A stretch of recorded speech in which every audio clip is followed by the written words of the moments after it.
Jose TV Production.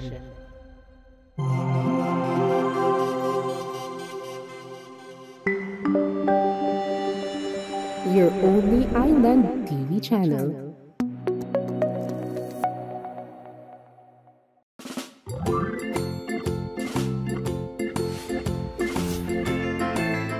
Happy Isabela mga ka-agri! Isa na namang panibagong episode at panibagong kaalaman na naman ang matutuklasan natin ngayon. Sa episode na ito, pag-uusapan natin ang salt production sa Fuego-Fuego, Barangay Tabiawan. Ikaw ba, ka-agri, saan mo ba ginagamit ang asin? Kadalasan talaga ginagamit ko ang asin sa mga gulay, sa isda kasi may kalenderya ako. Ang name ng kalenderya namin is Ramiliano Tuba Bayan Vendors Trading. Ginagamit namin yung asin pampalasa ng ulam. Halos lahat ng ulam namin nilalagyan talaga yan ng asin kasi siya ang ginagamit para magkaroon ng lasa ang mga niluluto namin. Palagi, every magluto, ginagamit ang asin. Basta na mayroon din time, naalala ko noon, pagpagod ang mister ko, pagdating niya dito sa bahay, may lukewarm water na, nilalagyan ko ng asin, binapababad ko ang paa niya sa tubig na may asin. Minsan din, ginagamit din, pag wala kaming toothpaste, o ginagamit din ang asin pag toothpaste, ganun lang. Isa pa po, yung asin, ginagamit ko din minsan sa anak ko, pangmumug, pag namamaga ang lalamunan, wala pang mabiling Bactidol, water, lukewarm water with asin, mumug, okay na yan. Asin ang ginagamit. Asin ang ginagamit, madami, useful talaga ang asin.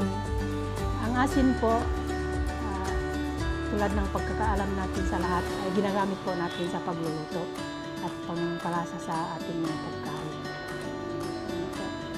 Ito po ay Sinis Food House.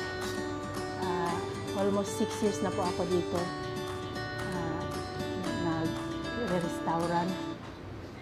Tapos, ang ginagamit po namin, usually, iodized salt.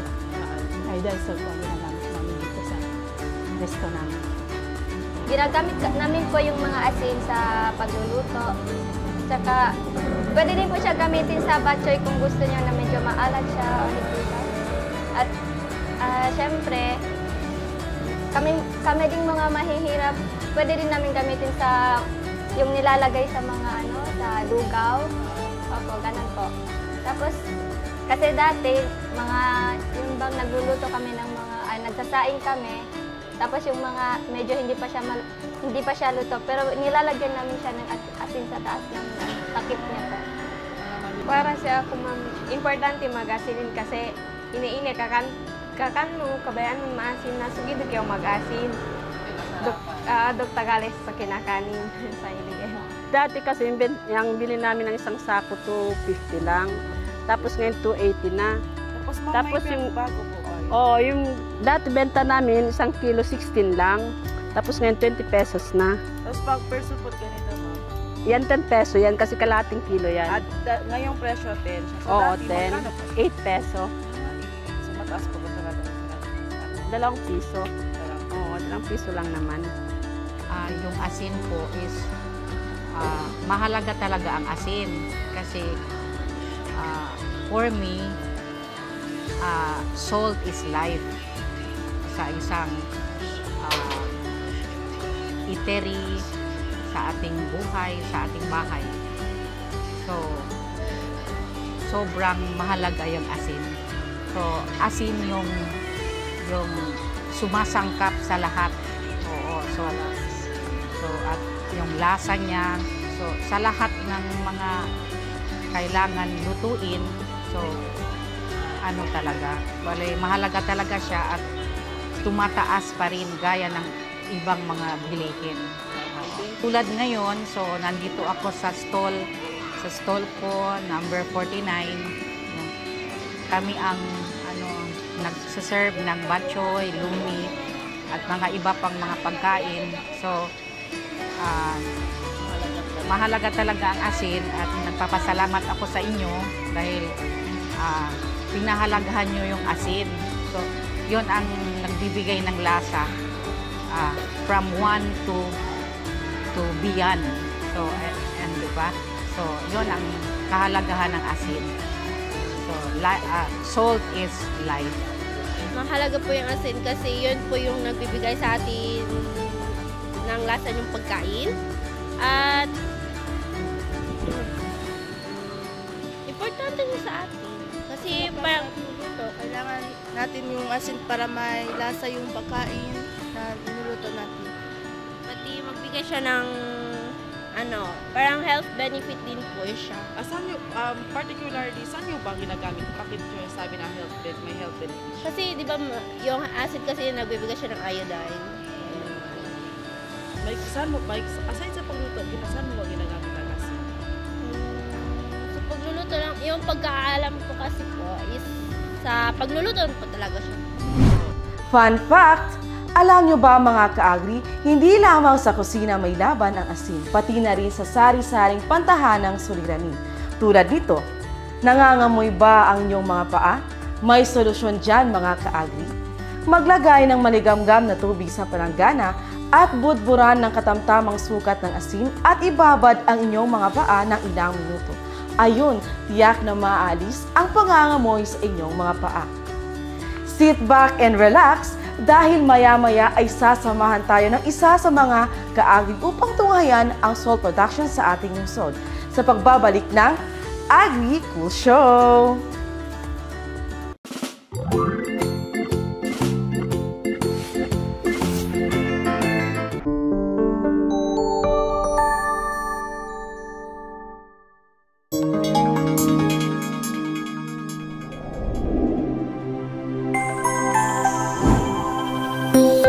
Isa TV Production.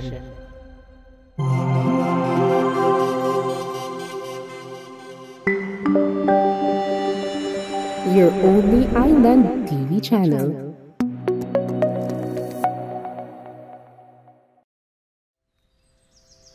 Kapansin-pansin na mayaman ang lungsod ng Isabela pagdating sa agrikultura.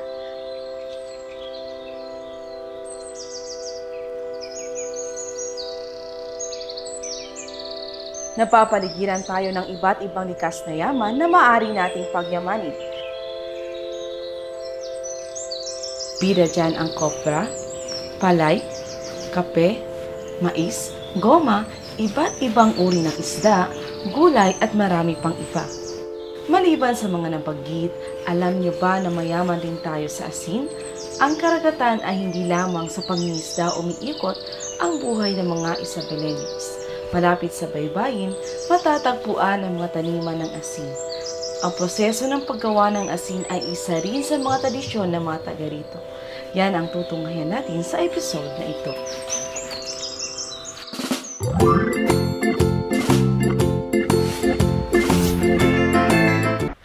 Happy Isabela! Ako si Ate Rai. At ako naman si Kuya Ken. At ito ang Agri Cool Show. Makakasama natin ngayon ang isa sa ating mga ka-agri na si Kuya Ken at kanyang ibibida ang salt production. Ano nga ba ang salt production? Ang salt production ay ang proseso ng paglikha o paggawa ng asin mula sa tubig dagat.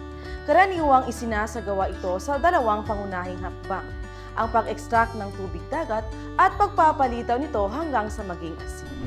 Kuya Ken, ano nga po ba yung nag-udyok sa inyo or naging inspirasyon upang itatag ang salt production sa Isabela City?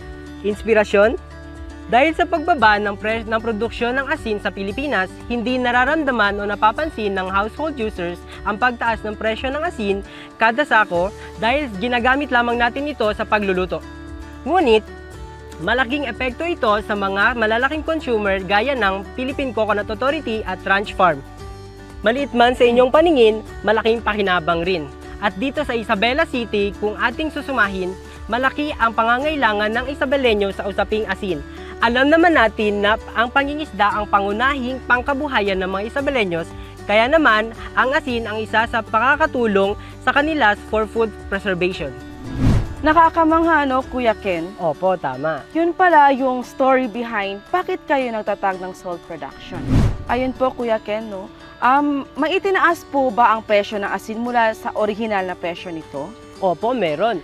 Dati-rati nga, nasa around 10 pesos lang kada kilo na. Ngayon, nasa 10 pesos kalahating kilo pa lang. Tunay nga nagmamahal na ang mga bilihin ngayon, Kuya Ken. Opo, Ate Rai. At kaysa pagbabalik natin, sasamahan tayo ni Kuya Ken at iba pang mga ka-agri upang ipakita sa atin ang proseso ng paggawa ng organic salt.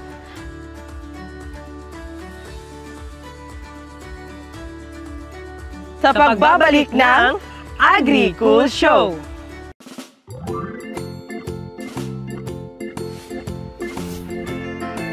Magandang araw mga ka-agri! Ako si Kuya Ken at muling nagbabalik ang Agri-Cool Show! Ating tuklasin ang demo salt production ng City Agriculture Office dito sa Barangay Tabiawan, Sitio Fuego, Isabela City, Basilan. Sipag at tiyaga ang puhunan sa paggawa ng asin. Alam nyo ba mga ka-agri, ang salt production is not just for human consumption. Pwede rin nating gamitin ang asin for appetizer sa ating mga alagang hayop tulad ng kambing, baka at kalabaw. Bukod pa ron, ginagawa rin itong fertilizers upang gumanda ang pamumunga nito. Ang asin rin ay nagbibigay ng mga ilang benepisyo sa ating kalusugan. Ang asin ay naglalaman ng sodium at chloride na mahalagang electrolyte para sa tamang balanse ng likido sa ating katawan. Ang sodium ay tumutulong sa paglakbay ng mga impluwensya ng nerbyo ng maayos na napapadali nito ang pag-ugoy at pagpapahinga ng kalapnan. Ang asin rin ay tumutulong sa regulasyon ng balanseng likido ng katawan na mahalaga para sa pag-hydrate at pangkalahatang kalusugan. Ang sodium rin ay may papel sa pag-absorb ng mga nutrients tulad ng glucose at amino acids sa maliit na bituka. Tulad ng nakasanayan, pinapalasa ng asin ang pagkain sa pamamagitan ng pagbabalanse at pagpapalakas ng iba pang mga lasa. Alam nyo ba ang iodized na asin na may pinagsamang iodine ay tumutulong sa pagpigil sa mga disorder ng kakulangan sa iodine tulad ng goiter at hypothyroidism. Bagaman ang asin ay nakakatulong sa karampatang dami, ang labis na pagkonsumo nito ay maaaring magdulot ng mga problema sa kalusugan tulad ng mataas na presyon ng dugo at sakit sa puso. Kaya mahalaga na kumain ng asin ng may karampatang dami at bilang bahagi ng balanseng dieta. Kaya't hinihikayat ang bawat isa na buhayin muli ang produksyon ng asin sa Pilipinas nang sa ganon ay malimitahan na ang pag-angkat ng asin sa ibang bansa. Ating tuklasin kung paano ginagawa ang organic salt. Narito ang aking mga kasama na sina Marvin at Mark upang i-demonstrate ang mga hakbang sa paggawa ng asin. Good afternoon, iyo si Marvin. Good afternoon, iyo si Mark. So first, yapon ni kita agwakal na brine pan de salt kabar mga 3 days or 4 days pa pwede man kuano man pwede man sal. Oh, man sal kay sabi na tiempo man kay depende kami na weather diaton si Marte kat Manuel Tiempo, tadura katen man may nakatel kay siyempre el sal takita sal nasul man tamin. Si kabar si Chenya kay leta sale dola ka crystallize sa kal dotan sal ya amo ko si kami separate. Tayo usa kami spoon or kutsara para po na drying area. Kabar alyaman rake hasta man dry seko gayud seko amoy kaltan harvest ya para man man weighing kabar man labeling ya. So ulit iyo si Mark, si Marvin de Agriculture Office. Kami aki tan manage na salt production. Natunghayan natin sa episode na ito kung gaano kahalaga ang pagkakaroon ng salt production sa ating lungsod. At kani-kanina ipinakita sa atin ni Kuya Ken ang proseso ng paggawa ng organic salt. Kaya sa susunod na episode, ako si Ate Rai. At ako naman si Kuya Ken. Ito ang programa kung saan ibinibida ang kung gaano ka-cool ang agriculture. Ito ang Agri-Cool Show!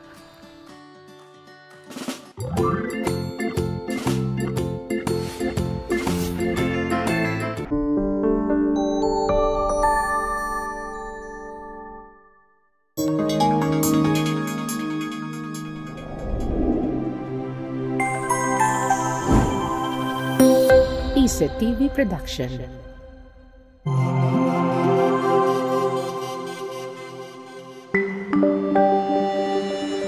Your only island TV channel.